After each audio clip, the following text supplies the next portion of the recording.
You're listening to Oilersnation Radio, a member of the Nation network of podcasts and delivered by DoorDash. Ding dong. 1 hour straight hockey talk with Dan, Rick, Tyler, and Bag Milk starts now. Welcome, ladies and gentlemen, Oilersnation Radio, episode 188. Bag Milk, Tyler, Rick, and Zach Lang sitting in for Dan today. Lots to get to. Been a busy, busy week for our beloved Edmonton Oilers. And I'm issuing a public warning to Tyler Yaremchuk. He's got the Masters on his iPad over here. Didn't even go full screen though. And I can't on that. Really? What I'm saying is if too much attention is being paid to the Masters as opposed to the podcast, I'm going to make this a nightmare to edit. Okay, but so earlier you said I can't watch it at all, but now you're saying if too much attention is paid. Yeah. I will make this a nightmare if I say Tyler and I get a blank stare from your face. I've seen that before anyways, even without the Masters. You know what I mean? So Tyler is now bringing his Masters over. I thought he was going to just put it on top of the camera. Starting off already. All right, let's go. Talk some Oilers. And fuck too. Dick. No, there's one. Let's see how many I get in. Eight more to go. Is it I will. I'm going to be good on this pod. All right. So we're going to kick it off. Episode 188, as we do every week for our friends at Oodle Noodle. Brand new location, Fort Saskatchewan. If you are in Fort Saskatchewan or the surrounding areas, hey, Gibbons, I'm talking to you. Head into Fort Saskatchewan. Grab yourself some Oodle Noodles. Delicious. Is Gibbons close to Fort Sask? It would be the closest Oodle Noodle. That's about 15 minutes, 20 minutes away. Oh, fair enough. Hey, GBA, Bonaccord, you're in there too. You know I'm looking at you. Mundair, come on in. Bonaccord has a really good Chinese food place and a hotel. But it's not Oodle Super Noodle. dingy, but it is not Oodle Noodle. Fair enough. And you can't get it on DoorDash. Ding dong. Tyler, what is our delicious debate this week for our friends at Oodle Noodle? Well, I didn't think we'd really get to this point, at least as quickly as we did, but if the playoffs started today, who would be your goalie of choice? Both guys, to their credit, heating up at the right time. Mike Smith, playing well. Playing very well. Staying healthy. Costco, playing well. So I'm going to start off with Zachary Lang. Who's your ideal goalie for round one playoffs? If, of course, knock on wood, we're not counting one's chickens. I mean, I think you got to go with Smith. I like it's tough. I mean, it's that tough. surprised me. Yeah, I know it surprised me too. But he is playing good as of late. Like in the last 6 games, obviously this 6-game winning streak has been great. .937 save percentage between both goaltenders on like since the Calgary game. So you got to like that. I don't really think there's a bad option, but it seems like the team's more confident and comfortable in front of Mike Smith. And as much as I hate always talking about this, he does have the ability to play the puck really well. And you listen to the players talk about it and they love that about him. It was great last night. Yeah, like it That's worked. a different layer. The last 2 nights, really. Well, obviously. I mean, the San Jose game, I mean, what more can you say? That was unbelievable, right? Because like I'll give Mike Smith credit. And I think, by the way, I said this on Better Late Than Never, but if you're going to shit on Mike Smith, which I have 100 times, you also have to say when he's playing well. Yeah. And against San Jose, that's not a win unless Mike Smith's on top of his game. Because the boys just didn't play all that well. San Jose is so fucking boring with that trap style they play, and the Oilers just couldn't break through it. It was way tight. Nuge scored the shorty in the back half of the third period. Obviously went to OT. Smith, big assist on Connor's goal. But if it wasn't for him, I don't know if we're talking about a 6-game win streak. No, we're definitely not. Like this run he's been on has been unreal. Like they sweep their way through California on the back of Mike Smith's performances. And I agree. If you're going to shit on a player, I always say you need to give them credit when it's due. And it's absolutely due with Mike Smith right now. With all that being said, I'm going Nico game 1. He's got a longer track record of success this season. And I want the guy who I believe has the best chance of giving me a good start. And I still think right now with Mike Smith, it's maybe not 50-50 anymore. But in my opinion, there's a 30-35% chance you're going to get a bad start out of him. And with Mikko, I think that number is not a lot smaller, but it's a little smaller in my opinion, based on what we've seen from him. Rick, who you starting? You know what? I'm going back to Schmitty. Just the way he's been playing when he's healthy. I think you're seeing over the last 2 seasons that when he's healthy, he's putting up really good numbers. And I think this team rallies around him. I think this team rallies around players that kind of get, I don't know, attacked by Oilers Twitter. You know, there's always a player or two out there that kind of takes it a little bit tougher than the rest of the players. And I think this team really rallies behind him. You saw it earlier in the season. Mikko wasn't playing great, and Connor, all he did was pump his tires at the presser. I think you see it every day, how the team reacts to Smitty when he's doing something good. It's a very tight team, and I think you just start with Smitty, and if it's not a good one, then I think you feel pretty confident in putting Mikko in the next game. I think I'd start Mikko just because, like Tyler said, he just body of work all season. He's been the better of the two. But don't you think it comes down to pretty much who is? It's going to come down to like the last 2 games of the regular season, unless they're like resting guys and there's something weird in there. Yeah. We haven't seen it recently because we haven't really lost recently, but I do believe it's win, play, lose, next guy. See, and I think it is the way it's being handled right now. But I would have more of a rotation that's just based on keeping each guy fresh. I think the thing we can take from this conversation is that if we're split on it, I'm sure that Oilers coaching staff is even a little bit split on it as well, right? In terms of who would be the guy for game 1. So like I would go back to Mikko against Colorado. I'd want to keep Mike Smith fresh. I'd say, hey, you played 4 in a row now. Yep. We're going back to Mikko for a game. Yep. Mikko, if you play well, you're getting the next one against Minnie. Yep. But if you play well, then we're going back to Smitty for the 3rd game. Like I don't think anyone should start 3 games in a row for the rest of the season. Well, because that's how it went last year, and it worked really well when both guys were on top of their games. Well, and if we can keep Smith healthy, again, knock on wood, probably. Yeah. Maybe that's what you go to, more of a 50-50 down these last 10 games. And I think the determining factor might be what we saw last night in his puck handling abilities. Also, I'm worried about his health, though, in the sense like, come on, when he looked like his leg was banged up against San Jose, everybody's like, oh no, not again. Well, like that and like the injuries he's had this year, aren't related to each other, right? Which is a little concerning when you think of a guy suffering 2 different injuries. That could be unlucky, but it's still concerning. And like the one thumb injury was on a play where whatever, like he caught a puck or he was covering a puck and he hurt his thumb and was out for 3 weeks. Like I think that's just a weird one though. I know, but that doesn't happen to other goalies. You know, like I think there's reason to look at Smith and be like, we need to take the foot off the gas with him because we want him to be healthy and his body isn't what a 30-year-old's body I was honestly surprised that he started last night against LA. Me too. Not that he didn't deserve the start because he's been playing well. I just thought rest, But this is a bit of why they were playing him before, get him up and running, which everyone is getting kind of tired battles. of. Yeah, exactly. Right. Everyone's getting tired of hearing that, but now we see why they did it. Mm-hmm. Last 10 games for Mike Smith dating back to Carolina on February 27th, 6-3-1 and a .918 save percentage. Dating back to the game against Carolina. And all we ever asked for was league average 905 to 915 on a consistent basis. That's all we've ever asked for. Yep. You give us that and even a little bit more. This team is going to cause a lot of people trouble. And right now, league average goaltending is down this year too. I think it's like a 908 save percentage is the average of this year. So you get us 915, 918, man. This team's going to go, they're going deep. 915, 918, they're going to the conference finals in my opinion. Honestly, I still kind of see them going there right now. My concern, if they give us 9-15, 19-18 down the stretch, I'll be very excited. The D-zone coverage is still a question mark for me, though. Really? I think they've gotten a lot better at 5-on-5 as a whole. Woody has the boys rolling. He does. When they're playing, but there's still work to do. When they're playing well, they're good. Do they have little brain farts here and there? Yes. That's where I need them to tighten that shit up because, like, but I think you're going to see that in a lot of teams, period. We watch this team almost every second, right? So we're going to see that all the time. I almost guarantee you, teams out there have the same issues. I mean, Ethan Bear must have because he was healthy scratches for a couple of times, right? Yep. There's got to be times Tampa Bay has these little ups and downs too. We are just so close to this team.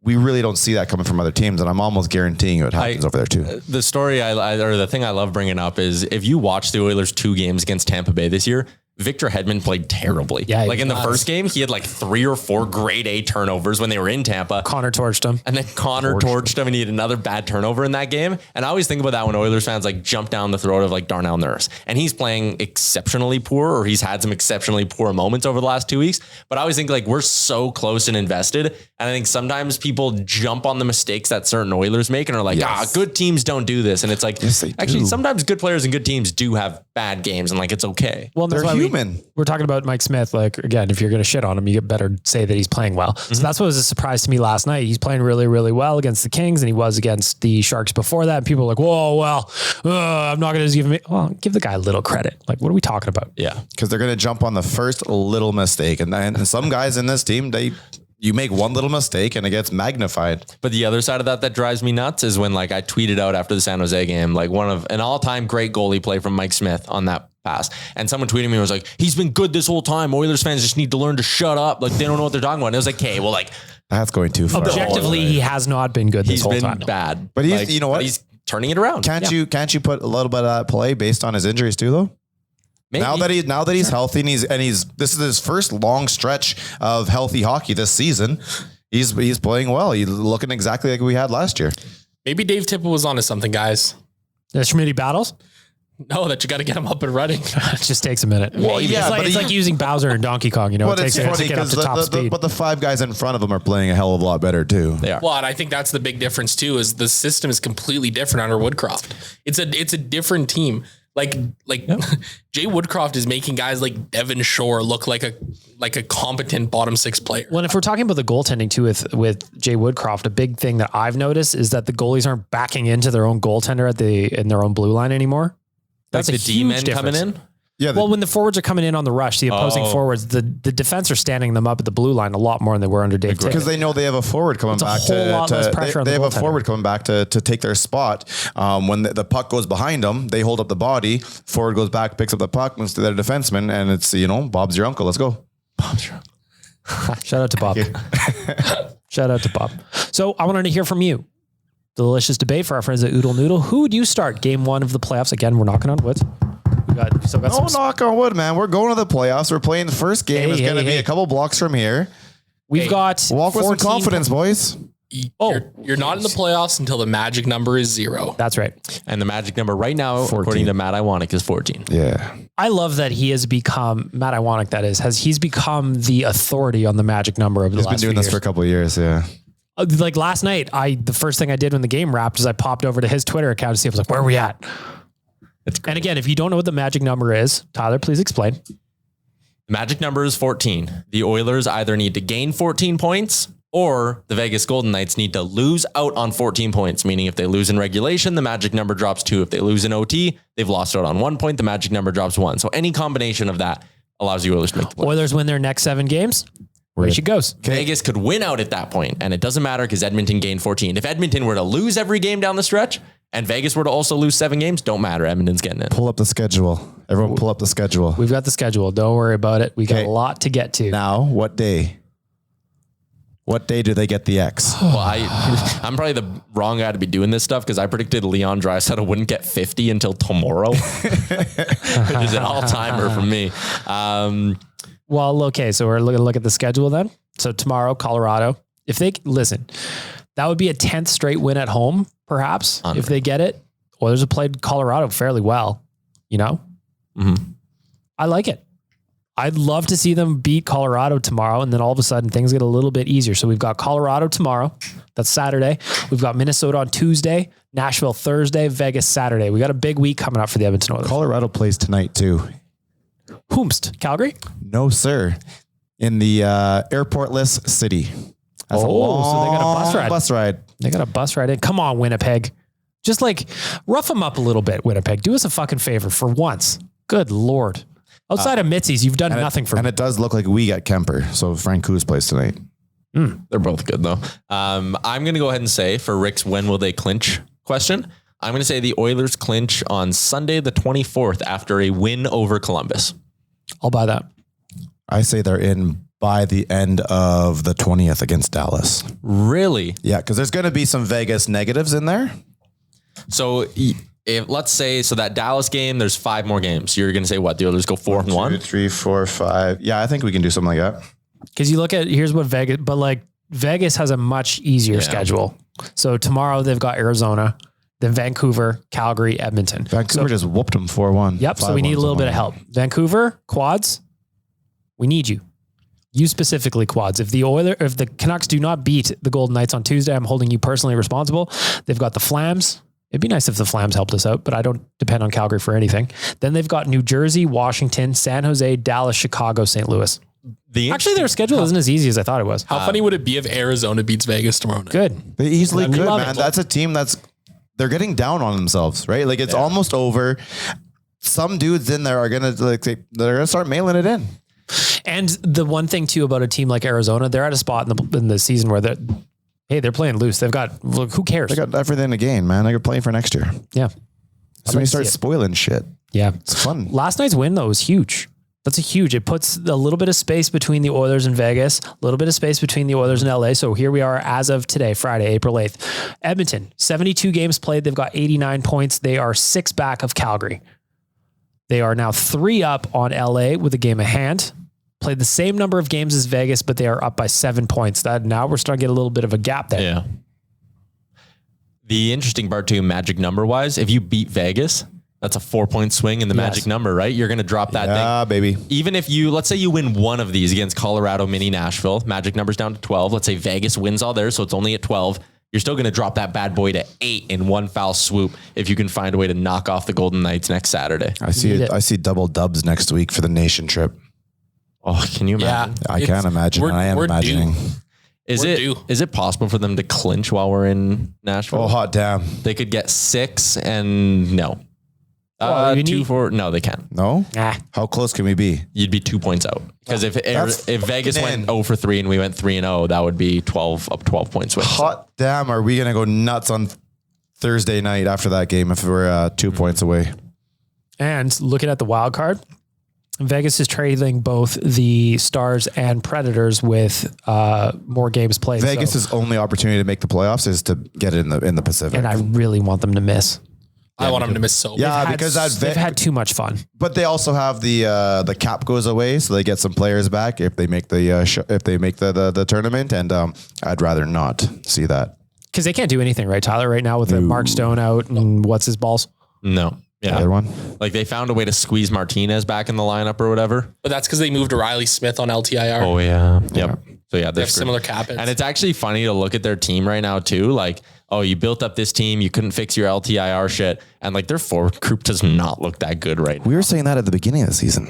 Yeah, that too. But we were always like, oh, watch, they're going to go get Eichel. But now they have Eichel and he's playing on a line with Dodonov and Stevenson. That's fine. They have Mike Amadio in their top 6. Their third line is Janmark, Nicholas Roy, and Keegan Kolsar. And I was talking to someone about Vegas the other day. I think it was McKenna. And he was like, that fourth line doesn't even play. Like they have a D-man up there. They're running 7D. Like it's a shit show right now in Vegas. Am I the only one who doesn't think Eichel? Okay. Am I the only one who thinks Eichel is overrated by some? I think he's a hell of a player. I think he's good. I don't think it's good for him. I think that coming in, you think you think he's overrated? Depending on what some people say. I guess what I'm saying is, who's his comparables? What kind of shelf are you putting him on? He's obviously not there with Connor. I don't think he's there on the next shelf with Leon and Austin Matthews. The next shelf, I don't even know who ends up on that. Marner? I think he's on that. I think he's a tier 3 superstar. You could call him, right? Like he's not all world You taking Eichel or Huberdeau? Eichel. Really? Well, I think if you put Eichel in Florida with what I think you put Eichel in Florida, he has 100 points already. A full year, healthy season, all that. That's fair. But this is an interesting case study too, when you look at Vegas and their decision to go get these big name superstars like Jack Eichel and Alex Pietrangelo. And as you mentioned, Tyler, like they don't have a lot of depth through their lineup. Like they're a top heavy team, even when they're healthy with guys like Stone and Pacioretty, Martinez in the lineup. I don't know, man. I just don't know if that was the best possible thing for them to do, going after, Pietrangelo and Eichel, who they shoot themselves in the foot. $19 million in cap space between them two. They can't really grow. I mean, you look at the Oilers team. I know obviously we're really close, but this team has a lot of growth still coming up, right? A lot of really good prospects coming up that are like almost NHL ready. They're gonna be legit players, and I don't think you see that over in Vegas. And they're spending so much money on their top end. They're in big trouble over there. They've depleted their prospect pool. Like they have nothing coming up. Nothing. Yeah. Whether you're in Edmonton or Vegas, I recommend checking out our friends at DoorDash. Thank you. Ding dong. Ding dong. As you were, Zach? I was just going to say, like, I got a bunch of buddies back in Calgary and they give me shit all the time for being an Oilers fan. They're like, oh, well, McDavid and Draisaitl eat up $20 million in cap space. Yeah, well, they got 200 points between the two of them. Know what I mean? Points per dollar is not an issue with the Oilers. Not at all with those guys, right? Like they're getting the most out of those guys. And granted, they're tier 1, tier 2 superstars. Question. Right? Connor hit 50? He is. Yeah. It's going to be one of my mailbag answers or in my mailbag answer. I think he has a hat trick in him still this year. I tweeted out yesterday that I think that Leon really doesn't give 2 shits about the Rocket anymore. His goal is for Connor and him both to be 50-100 guys. Yeah. When was the last time you seen that? I actually tweeted Chalmers about it. The early 90s with Lemieux and Yager. Chalmers was all about it. I saw that. He tried to put his best on the job and tagged Bag Milk, and he was confused as to why he got tagged. Yeah, well. Yeah, I was like, this is my thing, man. I'm not going to do this research for you. So the last, Google that shit yourself. So yeah, the last team that had 2 players with 50 goal scores was the 94-95 Penguins. And it's happened a bunch of other times too. Not post. Mario and Yager? Mario and Yager. 93-94 Wings and Blues, 92-93 Sabres, Pens, Blues, etc., etc. But the last team with 2 50 goal scorers to win the cup was a certain team down the highway in a certain point in time in the late 1980s. Who was 50 for them? I will look it up again. Nieuwendyk and Theo? I don't know. Was it Fleury? Maybe. Was he still there when they won their ring? Yeah. Yeah, I think so. I don't know. The worst part about it is it happened at the fucking Saddle. I don't think it's Gary Roberts. Hold on. Not Come on, Google Ranheim. machine. I don't know anything about the Flames. I'm proud of it. I'm just trying to say names out here. Well, Nieuwendyk and Joe Mullen. Oh, Joey Mullen. Wow. Yeah. I almost forgot he was there. I don't even know who that is. He used to play for Pittsburgh. When Eberle was drafted, that was his comparable. Really? Yes, sir. I love that you know that. Thank you. That was Joe Mullen's only 50 goal season too, interestingly enough. There you Well, go. he was behind all those guys in Pittsburgh. That's tough. Another thing I want to hear from you if you're listening to this, Owen Radio Podcast on Twitter and Instagram, does Connor hit 50? I agree that Leon's going to be The team wants him to get it. It's just like last year with 100 points, right? Like they were looking for it like crazy. If he makes shots like he did last night for that goal, That was he's gonna do it. But he's doing it in a couple games. That was a snipe, but what the fuck was Quick doing? He was cheating. Yeah. He was way cheating. But that's the danger of McDavid, right? And this mode he's kind of in where even on the power play, I noticed him looking to shoot a little bit more. Yeah. If you cheat pass, he's going to make you pay right now. Like he's got 7 games in a row with a goal or some crazy shit? Like 6. And he's got 7 over that stretch. So right now, Connor, just before you get into your point, Tyler, McDavid over his last 15 games, so he's on a 15-game point streak, 13 goals, 16 assists, 29 points. Just silly. Just Nonsense. silly. Didn't we talk about this a couple weeks ago? Yeah, this late season heater he always seems to go on. First of all, fun to watch. Second of all, it's putting pennies in my jeans like crazy. Mm-hmm. Over a point and a half, it's just might as well just chuck it in your bank account. It was plus 100 yesterday. Yeah, that's easy money. Like that's just delicious. silly. And it's nice when he puts the first one in 3 minutes into the game. Yep, good living. And dude, like that was also what's his face was also the one who he moved first, and that Connor got that overtime goal against him too, right? Quick. Yeah. Yep. That's the one where he made him look silly. Yeah, he dropped his shoulder, and he might have Quick's number. You can watch him in the playoffs. He can probably come out and snipe a couple. I think Connor's got everybody's number right now. Well, he's in his head right now. 8 goals in his final 10 games is what he needs for 50. I think he has a Hattie in him that gets him 5 in his last 9, and he'll do that easily. Yeah, he'll hit it. He deserves it too. And it's about time that he's starting to shoot the pill more too. Yeah. Like that's one thing too. Like he's so lethal. Like he's got such a good shot and he doesn't use it as much. And it pisses me off sometimes when Leon and Connor just play pass and nobody shoots the puck. Like somebody shoot the goddamn puck. Yeah, it's one of those things where Connor, I'm like, man, buddy, you're so much better than everybody else on the line on the ice. Just shoot it. But even a couple of shots will open up that pass a lot more too. Yes. Like Connor could score 60 in this league easy. Mm-hmm. And on the power play too, like having Nuge shooting from the other side too, it's going to help. You need more than one pitch. Yeah. That's it. Nuge being back in the lineup, we almost didn't give him enough credit when they were or give them enough credit for how they played without him. Him coming back has been unbelievable. This guy, like to the people who maybe complained about that contract when they signed it, I don't see how you could have, but this guy, want his goal scoring up. Yeah, maybe, but he just touches so many areas. The line I've used a few times now, his hands in every cookie jar, man. He does everything. Look at what him and Hyman did on the PK against the Sharks. Unreal. Those two are just fucking relentless. That last shift last night. Hyman wasn't out there for loved that. it. Hyman's so unreal. funny. Hyman is so Do good. we not have Nuge 2.0 in the roster too? McLeod? Yes, sir. That dude is out there all the time. Yeah, he skates better than Nuge. Like he's got that straight line speed. Yeah, he looks like Connor when he picks up the puck. You have to look twice. But that guy's out there on the power play. The guy's out there on the penalty kill. He's trying to find places to put him in the top 6 last night because obviously his wingers aren't keeping up. And they need that third line has to be Fogle, Ryan, and Nuge, which kind of sucks for McLeod without proper wingers, he's going to get plopped up. That's the thing. You don't want him on the fourth line either. Yeah. I think, or you go back to like McLeod can keep up in the top six and contribute. Go back to Nuge, Brassard, and Puljujarvi and have McLeod as Draisaitl's winger. They worked well together. Or go back to 11-7 and rotate McLeod up in the top six. I wouldn't mind Yessa on the third line with Nuge in the sense that would give him some easier lineups, and he's been a beast right now. But that third line, they put them together and they scored right away. And then the next shift, they had another try. Like it's almost like the fly line from 2 years ago or whatever. Just put them together. Okay. You've already got your top six. Try and figure out a fourth line and roll with it, 'cause it's working right now. Don't mess with it. Obviously we were talking about point plateaus. We recorded last Monday, Leon, 50 goals times 2. Hit it again. And he did it on one leg. Kind of. Charlie Horse has to be. Was it down to a knee? If I'm guessing, if we're being our doctors, we're being podcast doctors. That looks like a Charlie Horse to me. It's a bruise. He just hit his knee.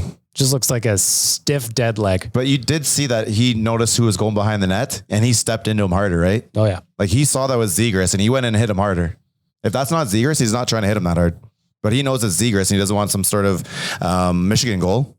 No. Smoke him. Hit him. Yeah. Dude, take the body. Damn straight. And if you're Zegras, I don't want a giant, handsome German flying at me like that. No, that guy's, when he guy's angry, man, that guy's terrifying. Yeah. Even so, like, let's say his legs at like 80% or whatever. I think his skating was a little bit off against LA, but the amount of times where like even in his own end where he just like uses his body and it's just like, no, you're not getting the puck. No, and the guy's like defenseless. It looks like me trying to go at him where they just like, they're trying to like wrap their arms around him, but he's just kind of like twisting his shoulders. Being like, too strong. No, that's if I'm Woodcroft, I'm stapling Jesse to Leon at practice, just like getting them to do battle drills. 'Cause Leon could probably show him a ton. Yeah. Oh yeah. With that giant carcass of his naturally, just the way he stands, he gets in the hockey position. It's like a 3.5 minute skate to get around him. Yeah. He's just a giant tripod out there. Yeah. Like it's nuts. And he's talented with his stick. He's trying to figure out how to a tripod out there. Good for him. A big stick and 2 legs. It's more a table now, I guess. Now I'm thinking about it. Another thing I want to mention here. Jay Woodcroft has been the Oilers head coach for 28 games. He is now 19-7-2 over that time. That is a 71% win percentage. Boys have now had 3 separate 5-game win streaks under his watch. Zach, real quick, what's the biggest difference to you under Woodcroft? I mean, can I just say everything? Because everything is different under Woodcroft. I mean, obviously the 5-on-5 play, I think is the biggest difference. The ability for the players to track back to pucks has been massive. And defensively, they're standing guys up at the blue line. And that was something we weren't seeing under Dave Tippett a lot.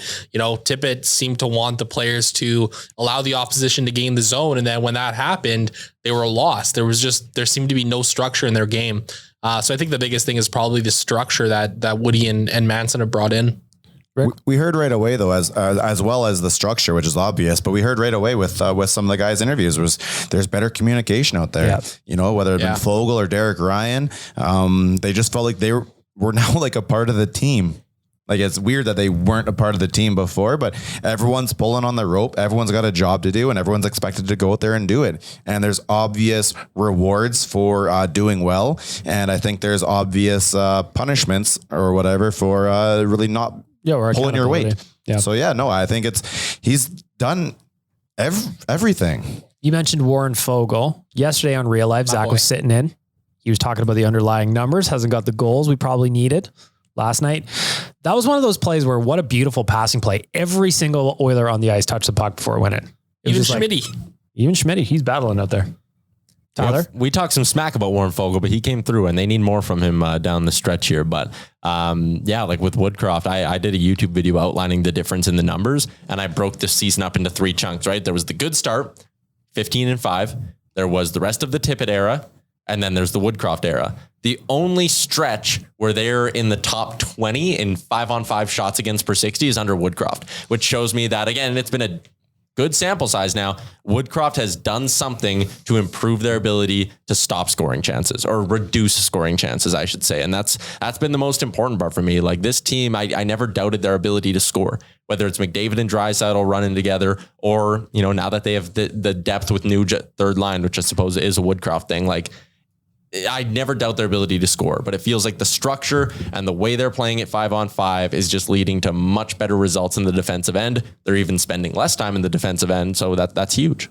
Well, I think something that's interesting too, just to jump in again. Go ahead. Sorry. Limiting McDavid and Draisaitl's time on ice. We've seen minutes are way down. We've seen the minutes get knocked back. And even though it's, maybe 2 or 3 minutes, that's a huge difference for these guys. Look at a guy like Daryl, Yeah. Like just knocking back some of these top minutes. And again, that comes to, like we've talked about, getting more out of the depth players on the team. It finally seems like we can comfortably roll 3 or 4 lines at any point in the game, throw out any defensive pairing, and you're almost comfortable out there because you see that structure. And even when in a game like against Calgary, where that structure is completely lost, look what happened in the 6 games since. 12 goals against, 13 goals against, I think, in 6 games. Like, that's unbelievable. So it's nice to see them kind of be able to rein it back in a little bit too, and focus on that defense. Those top 3 lines, I'm more than confident putting them out there. Yeah. Oh yeah. That fourth line, I'm praying we can find a way to help out McLeod, because I think he's a hell of a player.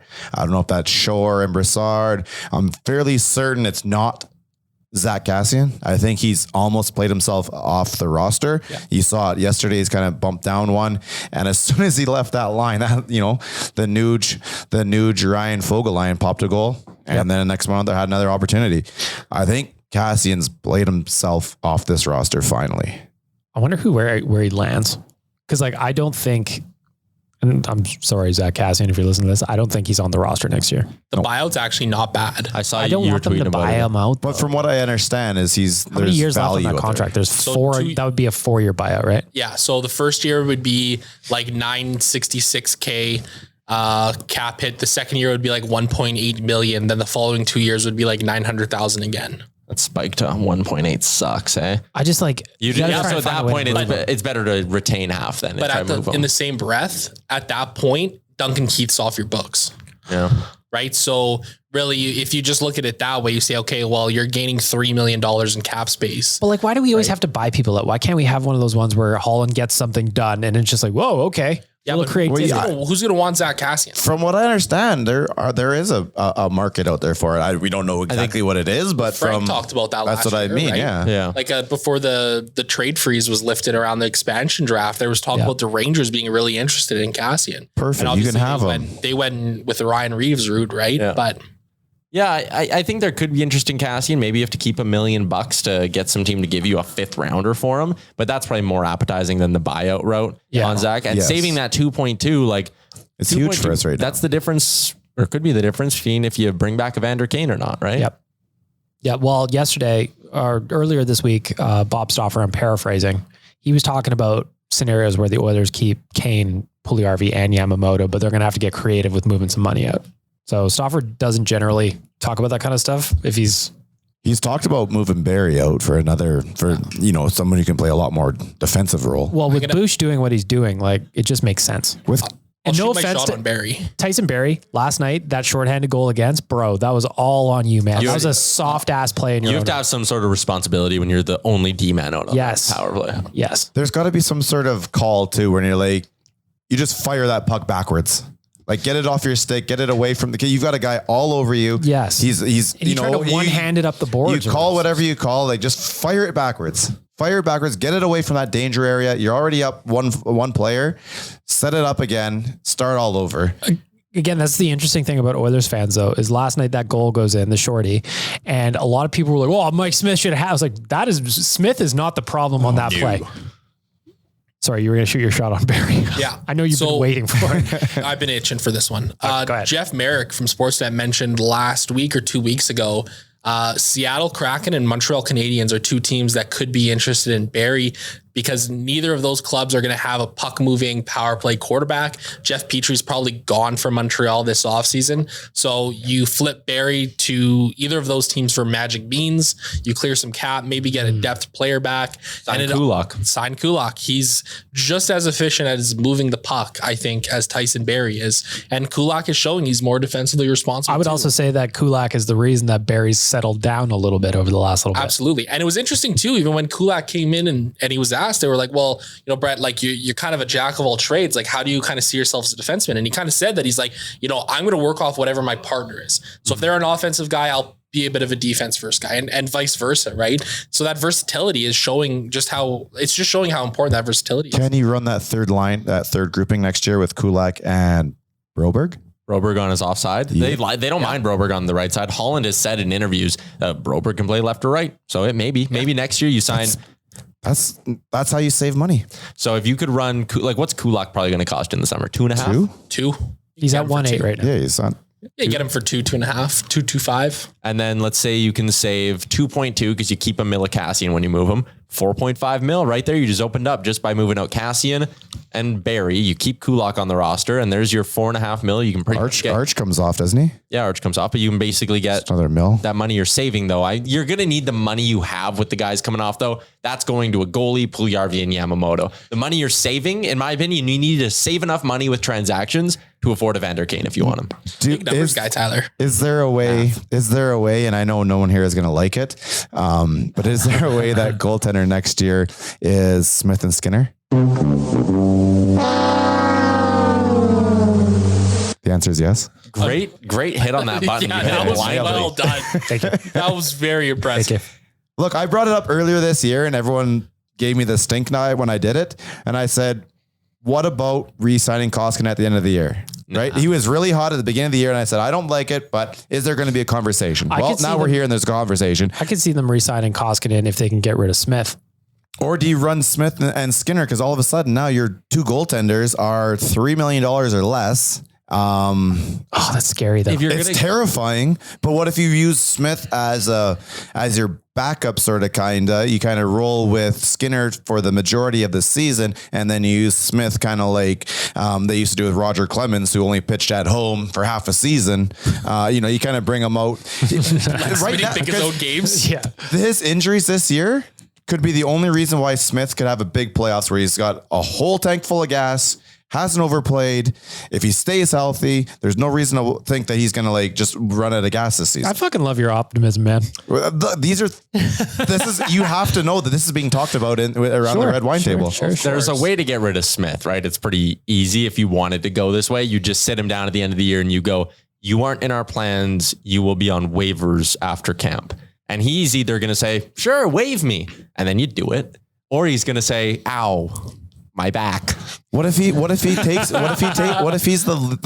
head goaltender and we go to the Western Final? Then everything changes. If you go on a magical run, everything changes. And I don't think the Western Final is that much of a magical run. I think everything's magical as a fan, but when you look at this roster, you look at what they've done, you look where they are, and if they went to the Western Final, I don't think that's that far off. Well, the West is significantly weaker than the East is as a whole, right? So I think in that sense, yeah, it can happen. And I think at the end of the day, I think we can all agree that Stuart Skinner is going to be an NHL goaltender next year. Yes. I think we all can agree we also need some insurance in case things don't work out. Thankfully. Yes. You can't trust Mike Smith to be healthy for 82 games. You need insurance. Thank you. Maybe they need to reach out to our friends at Cornerstone Insurance and figure it out. I don't know if they can help you, but I guarantee if you're listening to this, they can help you. For 90 years and 4 generations, Cornerstone Insurance has been a family and employee-owned business here in Edmonton. Auto, residential, commercial, life insurance, whatever you need, they've got it covered. CornerstoneINS.ca, CornerstoneINS.ca. Before we move on real quick, though, got to give some love to Brett Kulak. We were talking about him. First goal as an Oiler this past week. And his quote after about how much it meant to him. Obviously, you want to score with your new team, but to do it as an Oiler growing up as a Stony Plain kid, I love it. Tears in my eyes. I love it, man. People were talking, well, I don't know if you want to sign a hometown guy. It doesn't work. Well, it's a little bit different because he doesn't have the pressure to be the guy. He's also been around for a while, so that pressure thing isn't the same. Yes. It's not like when Joffrey Lupul came in and everybody's like, he's scoring 40. Wow. And saving the team and everything. And he was coming in. Yeah, no, that was bad timing for him. Yeah. A couple other things I want to look at here. This past week marked the 6-year anniversary of the closing of Rexall Place or Skyreach Center or Northlands Coliseum, whatever you want to call it. So just real quick, any memories that stick out to you from Rexall Place, that era? I'll start off. I was lucky enough to go to a lot of games in the 06 Cup run. That place was, I don't know if I've ever heard a building as loud as it was. I'm thinking about game 3 against the Detroit Red Wings in first round. You couldn't hear yourself. You couldn't hear the announcements. You couldn't hear fucking Black Eyed Peas, the song they're playing. Was that the triple overtime game or was that game 4? No, it wasn't game 3. Because there's one of the 3 or 4 is where there's a wraparound. We thought it went in on us. Oh yeah. And it went to review and it didn't go in. It goes one more overtime and then we win it. I was also at the very last game at Rexall Place. Everybody came out. It was a good night. Love to see everybody, all the former Oilers coming out. That was a good time. Zach, any Rexall Place, Skyreach Center, Northlands Coliseum memories for you? No, I never attended an Oilers game there, unfortunately. So really? Not one? Not one. But you were in Calgary the whole time? I was in Calgary the whole time. Unfortunate. However, I did attend one event there. I saw Blink-182 and I broke my nose at that concert. Well, there you go. How? Mosh pit. And it was actually for the opening set. Rancid was playing and it was just like I was at that show. Like just a bunch of punk heads that came out for Did you tough through it? Oh yeah, I toughed through it. Absolutely, I did. I was at that show. That was a great show. Tyler, any Rexall Place, Skyreach Center, Northlands Coliseum memories for you? It was pretty much always Rexall for me, right? The last game, I remember I was still in radio school and I was sitting in class and my dad texted me and he was like, hey, could you find tickets for the game tonight? I was like, yeah, but they're expensive as hell. And he was like, I'll get us tickets.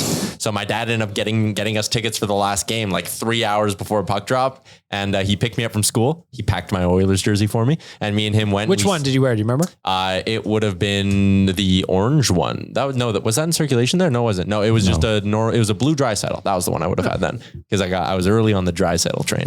By the way, speaking of Draisaitl jerseys, shout out to our graphic designer, Kennedy, who I found out today, she has 12 Leon Draisaitl jerseys. 12 that were like crested with his name. I think she has 2 more that need to be crested to take it to 14. And she has some other flavors. Waz was telling me that she wants to get. Big Draisaitl fan. Anyway, Tyler, we sat by the Zamboni entrance, which is where people walked out, right? So it was really cool to kind of like sit there with them. And then after, when all the old guys were walking out and seeing it, it was just really, really neat. So that's my final Rexall Place memory. Played a couple beer league games there actually after the Oilers moved out, which was pretty neat. I got to play shinny there as well with the guys from Violent Gentlemen a little while ago. Oh, yeah, that was super fucking cool. Rick? Memories from Northlands for the old boy on the show. You know, some of the most fun was the outdoor pre-playoff parties in the late 90s, right? You had Power 92 out there. They had the Kiss song that was built for the Oilers. That was a great time. 06 was insane. And then in 15, that last game, I was there for that last game.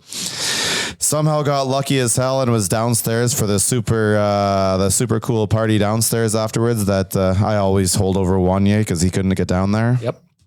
That was insane. It was just weird just walking around. All these people are just walking around like they're regular human beings. And, you know, Freddie Brathwaite's over there and Yari Curry's over there. And I'm having a drink of Pat Maroon and Taylor Hall. And it was surreal. It was fun. And I just like to sit back and think about those. I'll never forget the Pat Maroon chant that erupted that night at Rexall Place. He said it was the first time that ever happened to him. Oh, I miss Patty sometimes. I was just, He came up, so we were downstairs and he went up and grabbed a glass of wine or something like that. And they went to charge him. He just came out of the dressing room. I was like, Patty, I got you, buddy. I bought him his glass of wine. There's a red wine too, right, boys? You guys get along very well. I like how he's like a millionaire, but you're so offended that the Oiler didn't get his drink paid for that you're like, Patty, no way, my guy. He didn't have his like wallet on him. He just came out of the dressing room. A lot of those guys just kind of hung out in the dressing room. Yeah. And he came out and we were chatting for a little bit and he had no money and he's, I got it for you, buddy. No problem. I love that story. All right, boys, it is time to get to Ask the Idiots for our friends at Buster's Pizza. If you go to busterspizza.ca, I promise you they are going to have a location near you. It's Friday. Maybe you want to get this 3 large pizza deal they've got. Maybe you just want a donaire. Maybe you want pizzas and donaires. They've got donaire combos. They've got pizza combos. They've got pastas, whatever you want. busterspizza.ca, find a location near you. If you don't know the bit, Ask the Idiots, these questions were submitted to me ahead of time. The boys have not seen them. I will ask them for their first reactions. Zach is filling in on the podcast today, so he's my first. He's going to give up the first answer. This one comes so stupid. If you have to fight one NHL player, who are you picking that you feel like you could beat? Kyler Yamamoto. Oh, sorry, Kyler. It's a honey badger, man. That guy's got. He's 5'8". I'm 6'2". He's wiry though. He's wiry. I got the reach advantage on him. He was throwing himself against Chara there. I don't know. It's the first name that came to mind. That's what I was going to pick too. Is Kyler. Like, I don't know. Kyler, I could keep him at arm's. I could probably keep him at arm's length. I don't know. Rick, who you fighting? Johnny Gaudreau. Oh, that was my guess number 2. Either two ways I'm going about this. Go. All right. I want to hear both ways, actually. Option one is, you pick like a Yamamoto who you think you might be able to just hang in there with. Option 2, prison style. Just get it over with and fight Nick Delorier. You're done, and like it'll hurt like hell, but you're just done quick, right? Like one punch. Get your ass beat. Just keep staring at the ice. I thought you were going to go with like that chin in. You drop the gloves and you look at the linesman and you go, get ready. And then you just get over here. And then you just take one. You call the linesman before you drop the gloves. I like Tyler's approach here. So I might go prison style where I pick on the biggest guy in the room. Chara, me and you, buddy. That's going to be another one that's over real quick. He might throw me into the 10th row of the fucking seats, but we'll see. Dude, when he fought Wade Belak, and Belak was a scrapper, a big dude, and he ragdolled him in circles. It was insane. Yeah. Like, that guy's got nothing but power. Let me think if I should say his name or not. No, I won't. Do it. Former NHL player once told me a story about he was sitting there and there was a scrum after the whistle and he just where everybody paired up in the dance, he was going up against Chara. Like that's how it just worked out. Yeah. And he's like, let's fucking go. Let's drop him right now. And Chara's like, nope, not doing it. Okay. Everything cleared off. And then later in the second period, Chara came back around to this guy and he's like, all right, it's time to go. And he just went, oh boy, I've made a massive mistake. Sorry, sir. That time is now off. That offer is off the table. Question number 2, Ask the Idiots for Buster's Pizza. Rick, I'm starting with you. After Tuesday's game, when they came back from a commercial, Sportsnet played about 10 seconds of a Pepsi commercial during the play. My question here is, what is the weirdest thing you ever remember seeing during the play or while watching a game? During the play, the first one that comes to mind, and I probably watched it on TV more than anything else, was in the Saddle Dome when the dude like the streaker. Yeah, but he jumps the glass and then like cracks his head open. Yeah, was that the same game as Harvey losing the tongue? I don't know. Yeah, well, I do remember the streaker. Yeah, I'm going to use those two then. Tyler? That dude was knocked out real fast. I'm going with the first one that popped into my head because it's the most recent. It was earlier this year when the dog was barking. So I was sitting watching the game on TV with my girlfriend and she was like, what's that noise on the TV? And I'm like, it's not on the TV. It's someone outside walking their dog. Down. Like we live in a complex, right? And there's a ton of people with dogs there. I was like, it's someone outside. Keeps going. And she goes, I think that's on the broadcast. And I was like, no, it's not. Why would there be a dog? Like, come on, use your head. And I was like mad that she thought it was on the TV. And then I muted it and I was like, oh my God, it's on the TV. So that night when the dog was barking behind Jack and Louie, my dog Frank was going fucking bananas. He could not find where this sound was coming from. He's like looking outside and then I muted. I was like, no shit, it is on the TV. And then he's just like, what's going on? Why can't I go to the game? Anything stick out to you? Yeah, I'm glad I actually am going third because this one was, I had to really think about it. You remember that game against Carolina back in February where the stick got caught in the netting and it was like a 20-minute delay? Oh yeah, they'd like that one was so weird. Yeah, that was weird. No, that was like the glass broke and they had that little silver partition got stuck in the glass and then needed like a fucking 20-foot WWE ladder and then somebody had like stand on someone's shoulders on top of it because it was still they needed a broom. Like it was ridiculous. There was a game I was watching out in Red Deer, WHL game, and something there was a problem in the ice. So they busted out the fire hydrant or the fire extinguisher and they were like freezing the ice with the fire extinguisher. I've never seen that before. It's weird. That just reminded me of another one. Back in my days covering the AJHL, there was a game at Father David Bauer Arena where the glass broke and they had no replacement pieces of glass. So they put up a piece of plywood behind the net. Yeah. Nice. And that one was pretty weird. That's some small town shit. There was a Golden Bears game before I started working there where the popcorn machine caught on fire and they had to evacuate. Oh, that's like the Raptor thing from the other day. Yeah, with the speaker on fire. Or how about the a couple of years ago, there was the sun delay, the outdoor game. And what that sun delay did do in Winnipeg is it gave me and Chris, the intern, a good chance to empty my bank account and drink all of the Bud Lights that were within arm's reach. Respect. They weren't ready for that though. What about you? I don't really have a good one that I've personally seen. Although one time I was at a game against the Canucks on my birthday, and this was at Rexall Place, and we were up in the gallery, and the Oilers were absolutely drubbing the Canucks. I remember it was just like, it was one of the few games that they had actually won, and I'm just so excited because it's my birthday. And then the Canucks scored a late goal in the third period to make it like 7-2 or some shit like that. And a Canucks fan started dancing in the stairwell or on the stairs, somebody just sat up and kicked him in the numbers on his jersey, and he fucking rolled all the way down the stairs from the gallery. I've never seen anything like that. That's insanity. That is like, I'm not laughing. that's almost criminal. Yes, I am. Yeah, that is like criminal. legitimately you could almost have criminal. hurt him very bad. Well, he did get escorted out by several people. The Rexall security, not a big fan of kicking people down the stairs, and rightfully so, in my Right in opinion. the numbers. Yep. You should put a sign somewhere. Do not kick opposing fans. Like in Calgary, when it's like, hey, don't use profanity, and like everyone within a million seats of you is shit faced up in the third deck. Hey, watch your mouth. Must have also been kind of weird if anybody saw me piggybacking Tommy G down the stairs at the Saddle Dome one time. That was impressive. That was dangerous. That is dangerous. I wasn't there. That sounds dangerous. I wouldn't. Question number 3.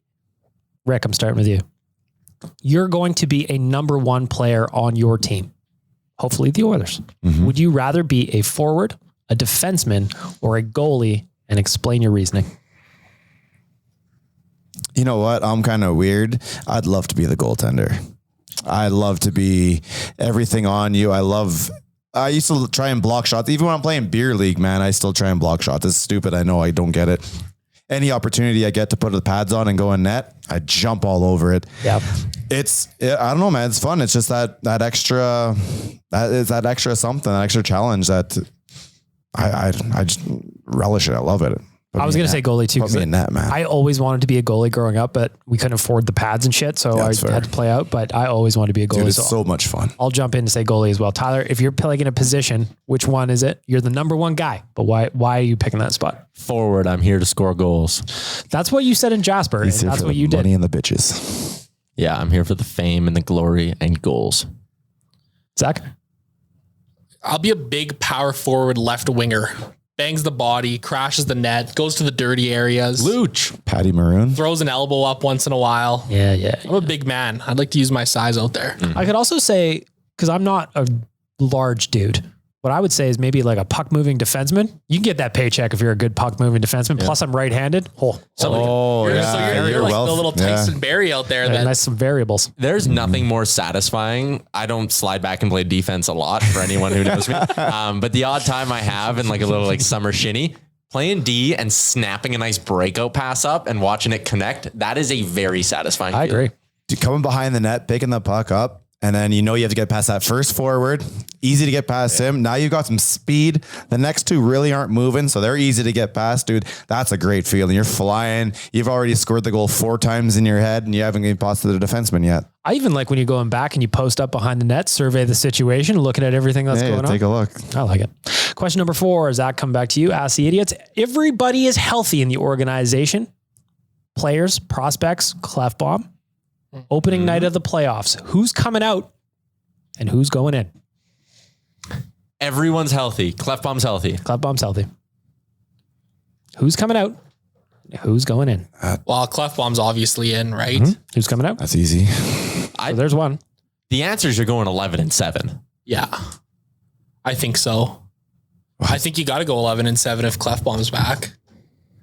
It's worked. That's the thing. It's worked under Woodcroft already. He loves it. Okay, well, so you got Clefbaum coming in, and you're not taking another D out, so you're taking out 1 forward? Yeah, take it. No, that's fair. I mean, we talked about it a little bit earlier, but he's just not effective out there at all. Yeah. And, his role has been asked to be changed under Woodcroft, and I just don't know if I've seen him changing his style of play at all. And he's getting buried down the lineup. He's on the 4th line. He's not playing a lot of minutes. No. Just to be a little bit different, because I got a feeling some other people are going to have the same answer. I'm going to say I'm taking Cass out, Holloway in.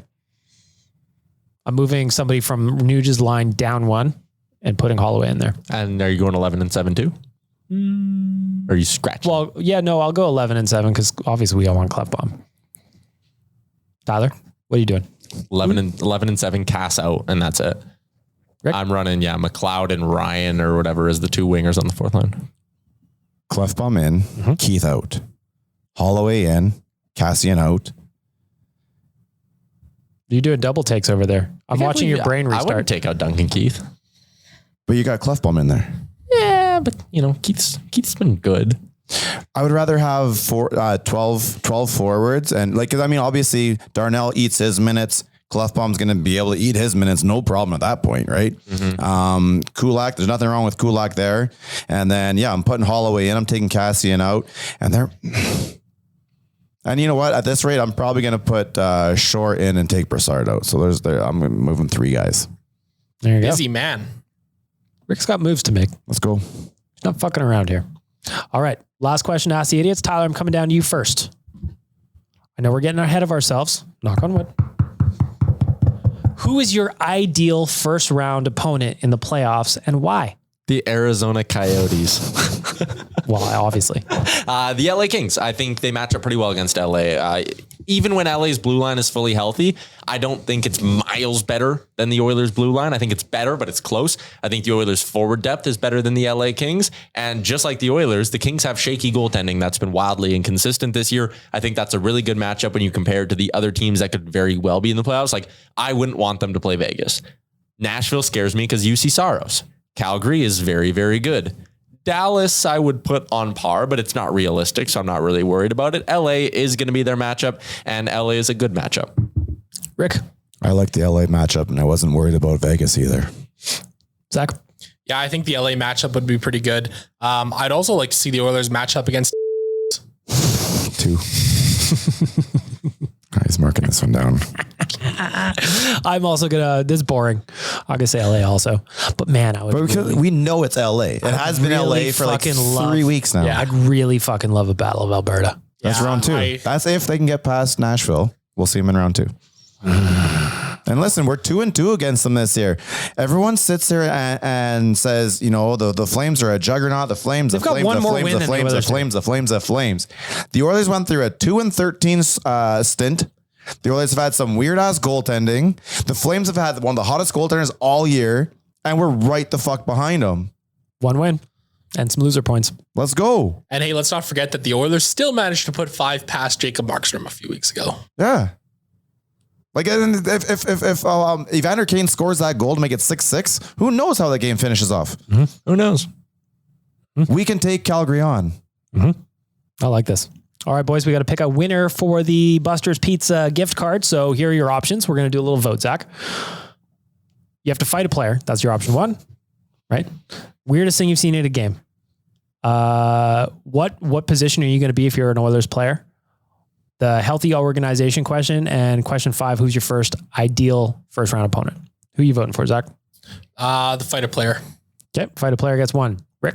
The only thing I like more than talking about the playoffs is talking about me being in the NHL. So, Tyler? Fight a player. And I will not vote because I saw this. So the fight a player. There you go. Scott?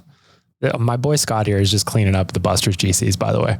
Is he winning a lot? He's won. I wonder if he's saving them all to have like one big pizza party. He DM'd me. He's like, I'm going to have a pizza party for my kid and he's going to love it. And like, yes, game one of the playoffs. There's 13 pizzas in the house. One of everyone off the menu. I like it. I like it a lot. I like it a whole lot. Again, we'll just real quick run through the schedule before we get to the hot and cold performers. Tyler, if you want to start making your way back. We've got a busy schedule coming up. Colorado tomorrow. Let's go. So let's go to the next 4 games, boys. We got Colorado tomorrow, Minnesota, Nashville, Vegas. What would be just like, what's a record over those 4 games that you're cool with? 3-1. That's my prediction. Oh, prediction. Okay. I like that. Yeah, 3-1 would be nice. I think even just going 500 at this point would be acceptable. Yeah, for me, I would love a 4-0. I'd love a 3-1, but I think if you can get a 2-1-1 in there, you're probably pretty happy. You're playing those 3 teams that are in the playoffs right now. Those are ones you need to like stand up and show who you are. And let's go. Tyler, what do you think? They've built up a little bit of goodwill, in my opinion. So I would be fine with 2-2. 2-2 is good with me. What do you think they do? 2-2. 2-2? Yeah, I think so. I think, who's your wins? You got Colorado, Minnesota, Nashville, Vegas. I will say they beat Vegas and Colorado. They win the 2 home games. Damn it. You're going to be at the game in Nashville. You're not even on that one. Oh, shit. You're right. I think they beat Nashville. They play well against Nashville. Yeah, they do. Leon fucking eats the Preds for lunch. Yeah, but you're going to lose games. So not my world. Zach, what are you thinking? Who's your wins here? Yeah, I think they can beat Colorado tomorrow. I think they can beat Nashville. I think they can beat any of these 4 teams coming up here, honestly. But again, just trying to be realistic, 2-2 is probably good. So I'll go with Colorado and I'll go with Nashville. All right, Tyler, get your buttons ready. Time for the manscaped.com hot and cold performers.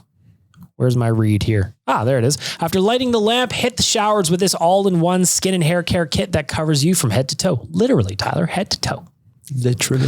Manscaped is trusted below the waist. Now trust them with the rest of your body. Join the 4 million men worldwide who trust Manscaped by going to manscaped.com using the promo code ONRadio, getting 20% off your order and free shipping. Again, that is ONRadio for our friends at Manscaped.com. As we do every week, we start off with our veggies, our cold performers from the last 7 days of our lives. Can be sports, can be whatever you want. Zach, who is your Manscaped.com cold performer of the week?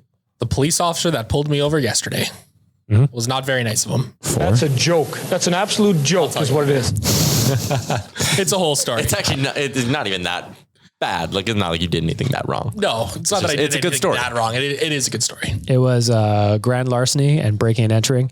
Zach is out here living like it is GTA. Vice City. Yeah, that's right.